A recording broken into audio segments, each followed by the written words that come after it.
एक तो ये डेरा इस्माइल खान है, पारा चनार है, कुर्रम है, बन्नू है, हंगू है, मतलब मुख्तलिफ इलाके। रोज आप उस वहां पर जो है वो एक फसाद की और ऑर्डर की सिचुएशन देख रहे हैं। लेकिन सवाल यह है कि अमनो अमान के हवाले से गंडापुर ने आज तक एपिक्स कमेटी की कोई मीटिंग की है? आज तक कभी? आईजी को उसने टुथलेस किया है। अभी पिछले जब धरने से वो आया तो आते ही उसने नई लेजिस्लेशन की और आईजी को टुथलेस करके बिठा दिया कि जी सारी पावर जो है मेरे हाथ में होगी। क्या किया आज तक अमनो अमान की सूरत हाल के लिए? क्या जलता हुआ केपीके नजर नहीं आ रहा? हमें यहां बैठ के तकलीफ हो रही है, हम यहां बैठ के सुलग रहे हैं, तुम्हें शर्म नहीं आ रही कि केपीके के अंदर आग लगी हुई है? तुम्हें सियासत की सूझ रही है? सियासत करने के लिए जिंदगियां पड़ी हैं, लोगों की जिंदगियां बचानी जरूरी है।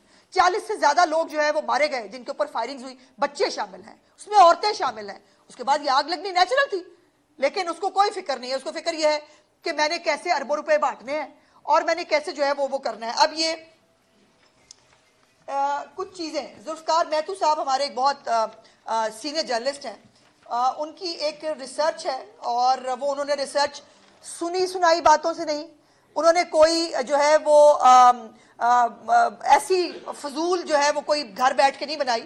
ये ऑडिट रिपोर्ट है जी, जो केपीके की अपनी ऑडिट रिपोर्ट है और ये खैबर पख्तूनख्वा की हुकूमत की ऑडिट रिपोर्ट है। इसमें से चंद चीजें मैं आपको पढ़ के बताना चाहती हूँ कि ये जो पैसे जो वफाक से मिलते हैं खैबर पख्तूनख्वा को, खैबर पख्तूनख्वा के लोगों की खिदमत करने के लिए, उनकी सड़कें बनाने के लिए, उनके स्कूल कॉलेजेस बनाने के लिए, उनके बच्चों को तालीम देने के लिए वो कहाँ खर्च हो रहे हैं। इस ऑडिट रिपोर्ट ये है जी, ओरिजिनल उसका ऑडिट रिपोर्ट का पेज, ये ओरिजिनल मैं आपको शेयर भी कर दूंगी ग्रुप के अंदर। ये ऑडिट रिपोर्ट, और ऑडिट रिपोर्ट क्या कह रही है? ऑडिट रिपोर्ट ये कह रही है कि 1 अरब 35 करोड़ 14 लाख 22 हजार रुपए कमिश्नर्स और डिप्टी कमिश्नर्स जो हैं उन्होंने निकलवाए और उन्होंने कहा कि ये हमने फाइनेंशियल मद की जो है उसमें निकलवाए हैं और ये केपीके के जो जामिया मसाजिद के आइमा किराम हैं उनको दिए जाएंगे। 1 अरब 35 करोड़ 14 लाख 90 हजार रुपए जो है ये आइमा किराम को मसाजिद के नाम पे जो है वो तकसीम करने के लिए निकलवाए गए और इस रकम में से 95 करोड़ 94 लाख रुपए जो है वो डॉक्यूमेंट्स में जाहिर किए गए हैं।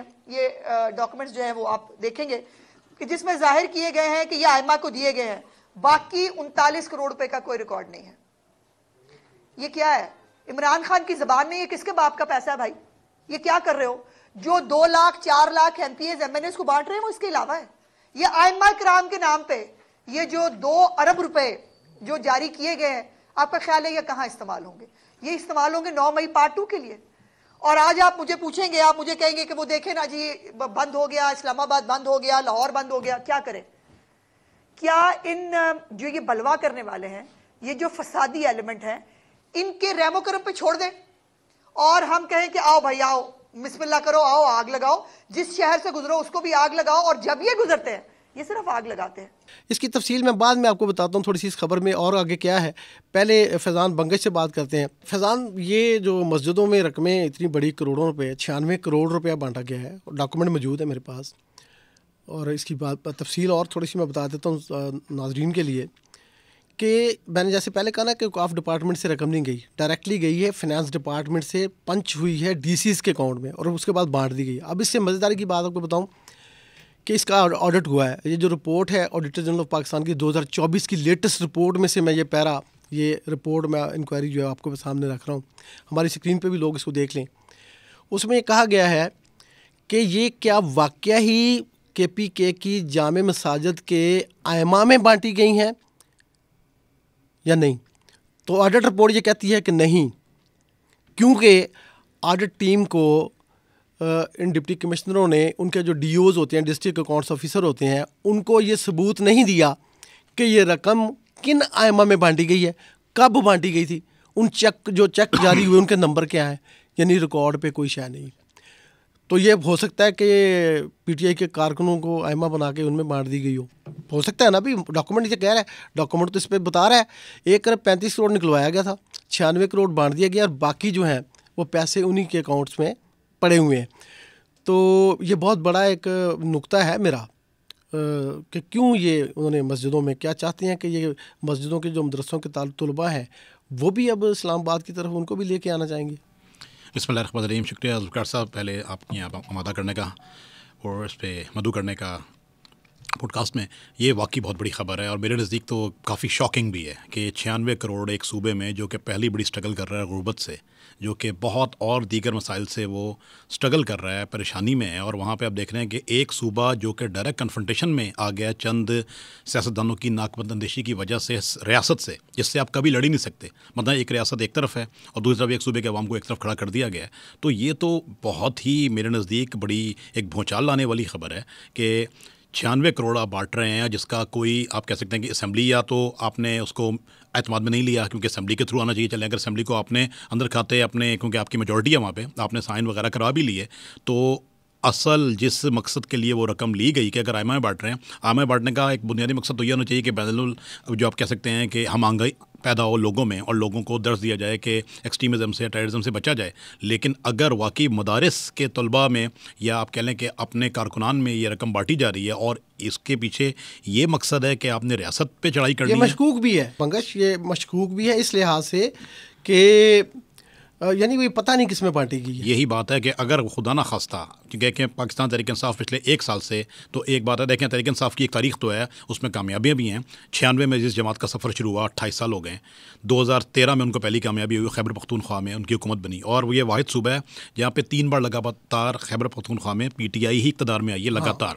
2018 में PTI ने मरकज़ में हुकूमत बनाई, पंजाब में बनाई, तो ये भी उन्होंने एक कामयाबी हासिल की थी कि उन्होंने यहाँ पर मुस्लिम लीग की जो विनिंग स्ट्रीक थी उसको ब्रेक लगाया था 85 के बाद। कभी नून लीग जीती थी, कभी काफ लीग और कभी जीम लीग, मुस्लिम लीग जुनेजो, लेकिन वो जीते। लेकिन बहरहाल मैं इस बात पर हैरान होता हूँ कि अब इमरान खान साहब यहाँ पे तहरीक इंसाफ के कारकुनान हैं, उनकी पॉपुलैरिटी भी अपनी जगह पे, एक मैंडेट है उनके पास, इसमें तो कोई डाउट नहीं है। लेकिन जब नाकपत अंदेशी से फैसले किए जाएंगे तो वो हमेशा नुकसान करता है। कारकर्दगी तो सब सामने है, ये देखना, ये उनकी गुड गवर्नेंस के ऊपर एक बहुत बड़ा सवालिया निशान है। मैं कह रहा हूँ कि ये पैसा क्यों इस्तेमाल कर रहे हैं वो। खैर मुझे बताएं कि अगर मजहबी टच वाला एक मामला चलता PTI में, अगर ये मजहबी सेंटीमेंट को आप कह सकते हैं कि इंसाइट कर रहे हैं, प्रोवोक कर रहे हैं खुदा ना खास्ता रियासत के ख़िलाफ़, क्योंकि खैबर पख्तूनख्वा जो है वो पाकिस्तान का एक ज़रा डिफरेंट डायनमिक्स का सूबा है। वहाँ पे मदारिस की बड़ी डोमिनेंस है, अफ़गानिस्तान का बॉर्डर भी उससे लगता है, वहाँ पे जो डायनमिक्स हैं बहुत सेंसिटिव हैं, बड़े अलग डायनमिक्स हैं। अगर खुदा ना खास्ता इसका मकसद ये है कि इसको, इस पैसे को जो कि पब्लिक मनी है 96 करोड़, वो 96 करोड़ अगर आवाम पे लगाया जाए तो ज़ाहिर है मामला कुछ और होता है। और अगर दिए हैं उसका कोई मकसद होगा। मुझे तो जो अगर इस बात में उनके गंडापुर आते रहे, इस्लामाबाद आते रहे धरना देने, जुलूस लेके, उसमें ये कारकुन शामिल हो सकते हैं ये सारे? नहीं, देखें एक बात है, लेट्स बी फेयर इस मामले में। कारकुन तो खैबर पख्तूनख्वा तो उनकी स्ट्रॉन्ग कॉन्स्टिट्यूंसी है जहाँ पे वो मुसलसल जीत रहे हैं, तो वहाँ पे भी जो सेंटीमेंट है वो तो PTI के हक में ही है, जो मेजॉरिटी सेंटीमेंट है। लेकिन अब जाहिर है, मैं कहता हूँ कि नाकपत अंदेशी जो है नहीं, वो कारकुनों में बांट देते हैं ना 96 करोड़ आयमा मसाजिद के आयमा में बांटने का। इस मामले में ये ज़रूर है कि मैं कहता हूँ कि अभी उनका वर्जन आना बाकी है उनकी गवर्नमेंट का कि उन्होंने क्या किया। लेकिन अगर जो बात आप कह रहे हैं कि अगर आयमा में नहीं बटे वाकई, और अगर इधर उधर बट गए हैं और वो रियासत के खिलाफ इस्तेमाल होने वाले हैं, तो वो तो बहुत खतरनाक बात है। साहब कहता हूँ कि इसका एक इंक्वायरी होनी चाहिए फेडरल लेवल पर भी, प्रोविंशियल लेवल पर। बिल्कुल सही बात है। अच्छा, अब इसकी इंक्वायरी कैसे होगी? देखिए, ऑडिट रिपोर्ट होती है ना, उसका मैकेनिज्म ये है कि वो उस सूबे की पब्लिक अकाउंट्स कमेटी में जाती है। अच्छा, पब्लिक अकाउंट्स कमेटी जो होती है उसका PTI की ट्रेडिशन ये रही है कि उस जो अपोजिशन लीडर होता है उसको उसका चेयरमैन बना देते हैं। इस बार क्या हुआ है? इस बार हुआ ये है कि बाबर सलीम सवाती जो स्पीकर हैं KP के असेंबली के, वो ही PAC के चेयरमैन भी हैं। ऐसा ही है, ये पीपल्स पार्टी और मुस्लिम लीग बिल्कुल सही है ना। अच्छा, पता क्या, अब PAC का चेयरमैन स्पीकर असेंबली है और वो किनकी पार्टी से? वो इसकी इस ऑडिट रिपोर्ट को, इस पैरे को कैसे डिस्कस करेगा, इसको कैसे लाएगा, इसकी इंक्वायरी कैसे करेगा? यही बात है। यानी ये लगता नहीं कि कोई करेगा, उनका तो अपना तो जुर्म है, तो अपने उस जुर्म की इंक्वायरी किसने करनी है? मतलब आप खुद ही मुनसिफ है। मतलब ये बात ठीक है कि आपका सब कुछ जो है वो अब कुछ आपके अपने हाथ में है, तो आप किस तरीके से इंक्वायरी, इसमें शफाफियत पे बहुत चैलेंज हो सकते हैं। ये कुछ नहीं होना, ये इंक्वायरी मैं आपको कह रहा हूँ कुछ नहीं होना। लेकिन 96 करोड़ खुदा ना खास्ता कहाँ पे आना है वर्जन? मैं तो कह रहा हूँ बैरिस्टर साहब इस पे वर्जन देना चाहें तो दे दें, हम डॉक्यूमेंट दिखा रहे हैं। बाकी है कि खुदा न खास्ता और अगर चैलेंज करना है तो फिर PAC में अपनी PAC की मीटिंग बुलाएं, बाबर सलीम साहब, स्वाति साहब बुलाएं और इसको डिस्कस करें पैरे को, और इसकी छान फटक करें। यार, ये पब्लिक मनी इस तरह से है कि वो सूबा जिसके बारे में चीफ मिनिस्टर कहते थे कि हमारे पास तनख्वाहें देने के पैसे नहीं हैं, तो ये पैसे आपने आयमा में बांटे हैं। अच्छा, आम तौर पे आयमा जो होते हैं वो प्राइवेट सेक्टर के महल्लेदार होते हैं, वो खाते पीते लोग होते हैं, उनमें पैसे बांटने का तो कोई तुक नहीं बनता ना। अगर ये आयमा कारकुन है कारकुनों के भेस में, बिल्कुल आप सही आइमा कह के रहे भेस हैं। में देखिए, कारकुन है। इतनी बड़ी फंडिंग जो नीचे हुई है, नीचे इतनी बड़ी फंडिंग, मतलब एक पब्लिक मनी है ना, 96 करोड़, और फिर एक ऐसे सूबे में जहाँ पे आपको पता है कि एक जो सेंटिमेंट है वो बाकी सूबों के खिलाफ बड़ा हाई है।